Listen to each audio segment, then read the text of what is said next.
இல்லப்பா, வெயில் உறற்கு இறங்கி வீதா விரிசிறை பந்தல் வீச.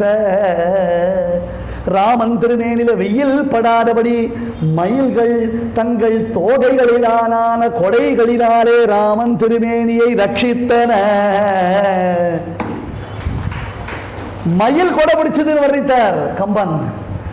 மயில் தோகையினாலே ஒரு கொடையாம். அந்த கொடைக்கு நடுவில் நீ வந்தாய் ராமா, அதனால் எங்களை ரட்சிக்கும் கொடை வள்ளல் நீதான் கண்டுபிடிச்சிட்டேன். சிம்ம விப்ரேக்ஷிதோ வீரோ சிம்ஹாதி பல விக்ரமோ சக்ர சாப நிபே சாபே கிரஹீத்வா சத்ருசூதனோ எய்வண்ண வெஞ்சிலையே துணையாய் இருவராய் வந்தார். கை வண்ணம் தாமரை வாய் கமலம் போலும் கண்ணிரண்டும் அகுதே. திருமேனி முழுக்க ஒரு தாமரைக்காடு பூத்தார் போல இருக்கு அவன் திருமேனிய. சக்கர சாப நிபே சாபே, கையில பிடித்திருக்கக்கூடிய வில்லு இந்திரதனுஷை காட்டிலும் விசேஷமான வில்லா இருக்கு. கம்பீரமே சொல்றது ஐயா, அந்த காம்பீரியமே தெரிகிறது. இவ்வளவு சிம்டம்ஸ் இருக்கு, இவ்வளவு ஐடென்டிஃபிகேஷன்ஸ் இருக்கு. எங்க அப்பா வாயு சொல்லியிருக்க, இங்க பார், இந்தந்த ஐடென்டிஃபிகேஷன்ஸ் இருந்ததுன்னா இவன் தான் முழு கடவுள் என்று எங்க அப்பா காமிச்சு கொடுத்திருக்கார். ஆகையால் நீ தான் ராமா நான் தேடி வந்த தெய்வம்னு அப்பயே ஆஞ்சநேய சுவாமி காலில் விழுந்தான். இச்சாமோகி மகாபாகும் ரகுவீரம் மகாபலம் கஜேன மகதாயாந்தம் ராமம் சத்ராவிருத்தானோ. அப்பா அவன் யானை மேல உட்கார்ந்து இருக்கச்சே கொடை போட்டு மறைக்கணும். காற்ற போகும்போது மயில்கள்லாம் அவனுக்கு கொடை பிடிக்கும். இப்போ அந்த ராமன் வரதனாக கருட சேவையில எழுந்தடுகிறான். அந்த ராமன் வரதனாக கருட சேவையில எழுந்தடுகிறான். தொட்டையாச்சாரியர் ஒரு பெரிய மகான் எழுந்தடி இருந்தார் சோழசிம்மபுரம். இன்னைக்கு சோழிங்கர்னு ரோப்கார் சோழிங்கர் சொல்றோம் இல்லையா, அந்த சோழிங்கர்ல தொட்டையாச்சாரம் ஒரு சுவாமி இருந்தார். அவர் வருடந்தோறும் காஞ்சிபுரத்துக்கு வந்து கருட சேவை சேவிப்பார். வரதன் கருட சேவை பின் மாலை வேளையில இருட்டு பிரியறதுக்கு முன்னாடி 4 மணிக்கு வெடி போடுவான். புல்லும் சிலம்பினகான் புல்லரையன் கோவில்னு வரதன் சன்னதி ராஜகோபுரத்தில் இருக்கிற பட்சிகள்லாம் ஒரு சிலும்பி வரும். அந்த வெடி போட்ட உடனே அது கார்த்தால வெடி போட்டுடுவான். சுவாமி புறப்பாடாகும். ஆழ்வார் பிராகாரம் சுத்தி வந்து அப்படி ராஜகோபுரத்துக்கிட்ட பெருமாள் வருவர். அந்த சேவைக்கு தொட்டையாச்சாரியார் சேவைன்னு பேர். அந்த சேவைக்கு தொட்டையாச்சாரியார் சேவைன்னா அர்த்தம்னா வருஷம் தொட்டையாச்சாரியார் சோழிங்கபுரத்துலேருந்து காஞ்சிபுரத்துக்கு வருவார். எப்படி வருவார்? கேப் புக் பண்ணின்னு வருவாரா? ராப்பிட்டோவில் வருவாரா? அந்த காலத்தெல்லாம் என்ன பண்ணுவா, அங்கேருந்து நடந்து வரணும் இல்லையா? இவருக்கு வயசாக வயசாக வயசாக எல்லாம் ஆட்டோக்கெல்லாம் வெயிட் பண்ணுற கலாச்சாரமே போயிடுது. வழி வாயில் கேட்குறதே போயிடுது. எல்லாத்தையும் விட்டுட்டுருக்கோம். கேட்டால் கேப் புக் பண்ணுறோம். என்னய்யா வாயில் வார்த்தையே விட்டுடுவோம். நம்ம குனிஞ்ச தலை நிமிராமல் இருக்கோன்னா அடக்கம் இல்லை. கழுத்தெலும்பு தேஞ்சு போச்சு. இதை பார்த்து நிமிரவே முடியல நம்மளால. நாம் நிமிர்ந்துடக்கூடாதுன்றதுல நிறைய தெளிவாக இருக்கா பல பேர். அப்படி இருக்கு லோகம். ஆச்சு என்னன்னா, அந்த சுவாமிக்கு வயசானதுனால சோழசிம்மபுரத்துலேருந்து காஞ்சிபுரத்துக்கு அவரால் வர முடியல. ஆனால் மனசு கேட்குறதா, பெருமாளை சேவிக்கிறமே பெருமாள் எப்படி எழுந்தருளிருப்பார், என்ன மாதிரி பெருமாளுடைய அழகு, அதை சேவிக்கிற பாக்கியத்தை நாம் இழந்துட்டோமேன்னு அங்கே மலையடிவாரத்தில் தக்கான் குளம் என்பதான புஷ்கரணி இன்னைக்கும் இருக்கு. தட்டாங்குளம் இல்லது தக்கான். ஏன்னா ஆழ்வார் அக்காரக்கனி மிக்கான் தக்கான் என்று பகவான மங்களாசாசனம் பண்றார். அந்த தக்கான் குளத்து கரையில் போய் நின்றார். அப்படியே தலைக்கு மேலே கையை கூப்பிண்டார். இந்த பாக்கியத்தை நான் இழந்துட்டனே. இப்போ எப்படி இருக்கும் தெரியுமா? இமேஜின் பண்றார். இப்போ எப்படி இருக்கும் தெரியுமா? பிரத்யூஷே வரத பிரசன்னவதனः பிராப்தாபிமுக்யாஞ்சனான் ஆபத்தாஞ்சலி மஸ்தகான விமலான் ஆபாரமானந்தயல் மந்தோட்டாயித சாமரைஹி மணிமயைஹி முக்தாத பத்ரச்சவைஹி அந்தர்கோபுரமாவிராச பகவான் ஆரூட பக்ஷீஸ்வரா. ஐயோ, எங்க வரதன் இத்தனை நேரத்துக்கு கருடாரூடனா சேவை சாதிச்சுட்டு இருப்பானே. பிரத்யூஷம்னா உஷக்காலத்துக்கு பேர். அந்த பின்மாலை வேலை, இருட்டு பிரியாத ஒரு வேலை இருக்கு இல்லையா, அந்த சமயத்தில் வரதன் புறப்பாடா இருக்குமே. பிரத்யூஷே வரதா பிரசன்னவதனா, வரதனுடைய சிரிப்பே அழகு. அப்படின்னா அது லாஃபிங், இது ஸ்மைல் அப்படின்வா. அப்படியே சொக்கி போயிடுவா, எல்லாரும் பொத்து பொத்துன்னு விழுந்துருவா. ஆடவர் பெண்மை அவாவும் தோழினாய் நான் கம்பன். பிரசன்னவதனா, எல்லாரும் வெளியில லட்சோபலட்சம் பேர் அந்த சன்னதி தெரு முழுக்க நிரம்பி இருப்பான். வீதிகள் தோறும் ஜனங்க இருப்பா. 10,000 பேர் 1,00,000 பேர் கூடுறாளே சுவாமி, இதுவரையில் ஏதாவது சொல்றோமா? நம்ம சொல்லி பாருங்க. 10 பேர் வந்துட்டா உடனே எல்லாம் பூர்த்துன்றான். லட்சோபலட்சம் பேர் அந்த சன்னதி தெருவில் இருப்பா. 2 பக்கமும் வீடுகள் உயர்ந்ததா இருக்கும். அப்படி படிக்கட்டுக்கு மேல இருப்பா. அது மேலே ஏறி உட்காந்துருப்பா. மேல மேல பால்கனி மேல ஏறி நின்று இருப்பா எல்லாரும். அங்க கருட சேவை உள்ளே இருந்து பெருமாள் வெளியில வரணும். அதுக்குள்ள சன்னதி தெருவில் குட்டி குட்டியா நிறைய கருட சேவை. என்ன கருட சேவை? குழந்தைகளை எப்படி வச்சுக்கணும்னா, கூட்டத்தை பார்க்க வர ஆசைப்படுறவா குழந்தைகளை எப்படி வச்சுக்கணும்னு சொன்னா, இந்த மாதிரி உற்சவங்கள்ல தான் கத்துக்கணும். என்ன பண்ணா, குழந்தைய தூக்கி அப்பா தோல்ல போட்டுருவார். குழந்தை அவர் மொவாக்கத்தை அப்படி கட்டிட்டு இருக்கும். அவர் தோல்ல அப்படி காலை தொங்க போட்டு உட்காந்துருக்கோம். அப்பா கேட்பாரு, வரதா பாரு வரதா பாருன்னார். அவர் வரதா வரதா அப்படின்னுவார். அவர் வரதா வரதா அப்படின்னுவார். இது வரல வரல அப்படின்னு நேரம் உட்காந்துருக்கோம் இல்லையா. அங்கே இருந்து திரும்பி பெரிய பிரதட்சணம், ஆழ்வார் பிரதட்சணம் போய் தேசிகர் சன்னதியிலேருந்து அப்படி திரும்பணும் வரதன். திரும்பிட்டாரா அந்த பெட்ரோமாக்ஸ் லைட்லாம் தெரிஞ்சிடும். மற்றபடி இருட்டில் வேற ஒன்றும் தெரியாது. பெட்ரோமாக்ஸ் லைட்லாம் தெரியும். கொடையெல்லாம் அவ்வளோ சீக்கிரம் தெரியாது. வரதா வரதா ஹோன்னு தெரியுது, ஹோன்னு தெரியுது கத்துவா. என்ன எல்லாம் வரதா வரதா. என்ன வரதா? சாமி வரதாவா இல்ல சாமியாகிற வரதாவா?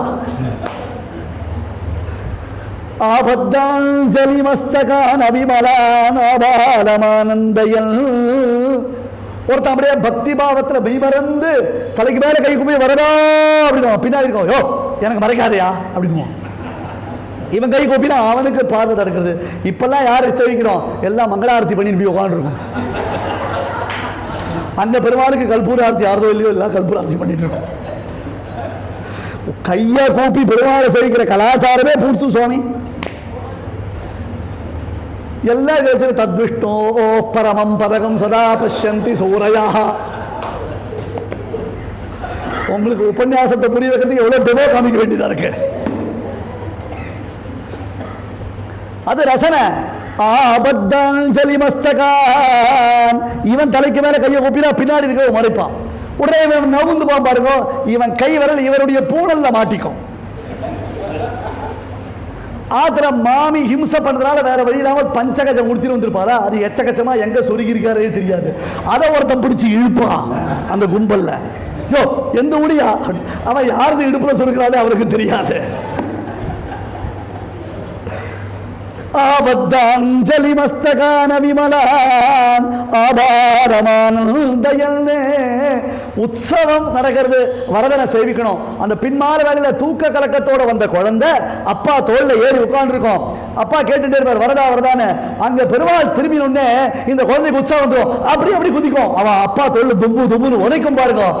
ஆனந்தம் ஆனந்தம்னு ரசிப்பான். அவன் பெருமாள் சேவை ஒரு பக்கம், தன் குழந்தையால தன்னுடைய மார்பல உதைப்படுறது பாருங்க, அது ஒரு ஆனந்தமா ரசிப்பான். ஆபாலமானந்தயல். சிறியோர்கள் முதல் பெரியோர்கள் வரை எல்லாருக்கும் அது ஒருத்தருக்கு அந்த ஆனந்தத்தில் தாரதமியமே கிடையாது. ஏன்னா வரதன் கிட்ட வந்துட்டா தாரதமியம் கிடையாது. வரதன் கிட்ட வந்தா இவன் சின்னவன், அவன் பெரியவன், இவன் விசேஷமானவன், இவன் ஒண்ணுமே இல்லாதவன், தாரதமியம் அந்த ஏற்றத்தாழ்வு வரதன் கிட்ட கிடையவே கிடையாது இல்லையா. அப்போ அப்படி திரும்புவான். அந்த 4 கால் மண்டபத்திலிருந்து திரும்பணும். அப்படி திரும்பச்சே என்ன தெரியினார், அப்படி அர்ச்சகா அப்படி 2 பக்கம் ராஜஹம்சம் மாதிரி வெண்சாமரம் வச்சுட்டு மந்தோட்டாயித சாமரை. ஒரு பக்கம் அப்படி வரதனை முடிச்சுட்டு இருப்பா. கருடனுடையதான பிரபையில பெரிய ஒரு கொடையை போட்டு 2 பக்கம் முன்னாடி அர்ச்சகா 2 சைடு 2 ஹம்ச பறவை பறக்கிற மாதிரி இருக்கும். அந்த சாமரம் போடச்சு அன்னப்பறவை பறக்கிற மந்தோட்டாயித சாமரை. மெல்லிசா அந்த சாமரத்தை அப்படி விசிறுவாளாம். மணிமயைஹி முக்தாதபத்ரச்சவைஹி. பெரிய கொடை, கோபுரவாசப்படிக்குள்ள அந்த கொடையை நிமித்த முடியாது. கோபுரவாசப்படிக்குள்ள அந்த கொடையை நிமித்த முடியாது. அப்புறம் அப்படியே கொடையை சாய்க்கணும். கொடை போடுறது ஒரு கஷ்டம், அப்படி கீழே பார்த்தோம் இல்லையா? இப்ப கொடையை சாய்க்கணும். அதனால 5 பேர் 6 பேர் இருந்து அந்த கொடையை அழுத்திப்பான். தோல்ல ஒருத்தர் சாட்சின்னு வச்சுட்டு இருப்பார். இங்கேருந்து எதிர்பக்கம் சாயும். அது நடுவில் பெரிய பிரபை. அப்படி கையை விரிச்சுண்டு, இந்த திருவடி தான் முக்கியமான திருவடி, இந்த திருவடி திருவடி, இந்த திருவடியை பிடிச்சுக்கோங்க. வரதன் வேதஸ்வரூபமான கருடன் இடத்துல தன்னுடைய திருவடி வச்சுட்டுப்பான். கருடன் அப்படி சேவை சாதிச்சு வைப்பான். அப்படி 4 பக்கம் அப்படி திரும்பி திரும்பி சேவை ஆகும். முக்தாதபத்ரச்சவைஹி. இருட்டு தானே, அப்படி நேரம் வெள்ளவளேர்னு அந்த கொடையில அது மட்டும் பளிச்சுன்னு தெரியுமா. 2 ராஜவம்சங்கள் மாதிரி சாமரமும் வெள்ளவளேன்னு இருக்கக்கூடிய கொடையினாலேயும் வரதனுடைய திருமேனி சேவையாகவே ஹோ ஹோ ஹோன்னு எல்லாரும் தலைக்கு மேல இருந்து சேவிப்பாளே. அந்த சேவையை நான் இழந்துட்டேன் பத்தியா. வரதன் கொடையோட ராஜகோபுரத்துக்குள்ள வரச்சே அந்த கோபுரவாசப்படி சேவையை நான் இழந்துட்டேன் பத்தியா. வரதன் கொடையோட கோபுரவாசப்படியை தாண்டி வரக்கூடிய அந்த சேவை எனக்கு கிடைக்கலையே. என்னுடைய கரணகலேபரம், என்னுடைய தேகம் என்னை இப்படி பாடுபடுத்துறதேன்னு தொடையாச்சார் அப்படியே உள்ள உருகி அழறார். கொடை சேவை எனக்கு சேவைக்கலையே அப்படின்னு அழறார். என்ன அப்படின்னா ஒரு மின்னல், பழியேன்னு ஒரு மின்னல் தக்கான் கொளக்கரையில, சோழசிம்மபுரத்தில் தக்கான் கொளக்கரையில ஒரு மின்னல் பளிச்சு நடிச்சது. இப்பெல்லாம் லேசர் அப்படின்றான், ஹாலோகிராம் அப்படின்றான் இல்லையா. 300-350 வருஷத்துக்கு முன்னாடி நடந்த சத்தியம் இது. 300-350 வருஷத்துக்கு முன்னாடி நடந்த சத்தியம் இது. என்ன வஸ்திரம் கருடன் சாத்தின் இருக்கானோ, அர்ச்சகாலாம் என்னென்ன வஸ்திரம் உடுத்தின் இருக்காளோ, யார் யார் எப்படி எப்படி திருமன்காப்போடு இருக்காளோ, யார் வலது பக்கம் இருந்து சாமர வீசாளோ, யார் இடது பக்கம் இருந்து யாமர வீசாளோ, யார் கொடைய தோல்ல வச்சுருக்காளோ, யார் கொடைய காலில் அழுத்தின்னு இருக்காளோ, யார் கற்பூரார்த்தி தட்ட கையில் வச்சுட்டு இருக்காளோ, வரதன் என்ன வஸ்திரமோ, என்ன மாலையோ, என்ன திருபாபரணமோ, ஜனங்க எத்தனை பேர் இருக்காளோ அத்தனை பேரோட தக்கான் கொட கரையில தொண்டையாச்சாரியாருக்கு வரதன் சேவை சாதிச்சான். அப்படியே சேவை சாதித்தான். அங்கே இருந்து சேவை சாதித்தான். அந்த கொடை சாய்ச்சு அப்படி கற்பூராரத்தி பண்ணும் பொழுதே இன்னைக்கும் என்ன பண்ணுவா, தொடையாச்சார் சேவை, தொடையாச்சார் சேவை அப்படின்னு சேவிப்பாளாம். அதை பிரத்யூஷே வரத பிரசன்னவதனஹ பிராப்தாபிமுக்யான் ஜனான் ஆபத்தாஞ்சலிமஸ்தகான விமலான் ஆபாலமானந்தயன் மந்தோட்டாயித சாமரைஹி மணிமயைஹி முக்தாதபத்ரச்சவைஹி அந்தர்கோ புரமாவிராச பகவான் ஆரூட பக்ஷீஸ்வரா. மேலையும் ஒரு தெய்வம், அதை சுமந்துட்டு வருது ஒரு தெய்வம், இதுவும் அதுவும் ஒண்ணுதானே அப்படின்னார் சுவாமி தேசிகன் கருட பஞ்சாசத்திரம். அந்த கொடையோட வரதனுடைய சேவை ஒண்ணு இருக்கு அப்படின்னார். அவ்வளவுதானா சுவாமினார்? இல்லையே. முதல் திருவந்தாதியில இந்த சேவையை ஆழ்வார் இன்னொரு விதமா வர்ணிக்கிறார். நாளைக்கு கொடையழகோட முடியழகையும் சேவிக்கலாம்.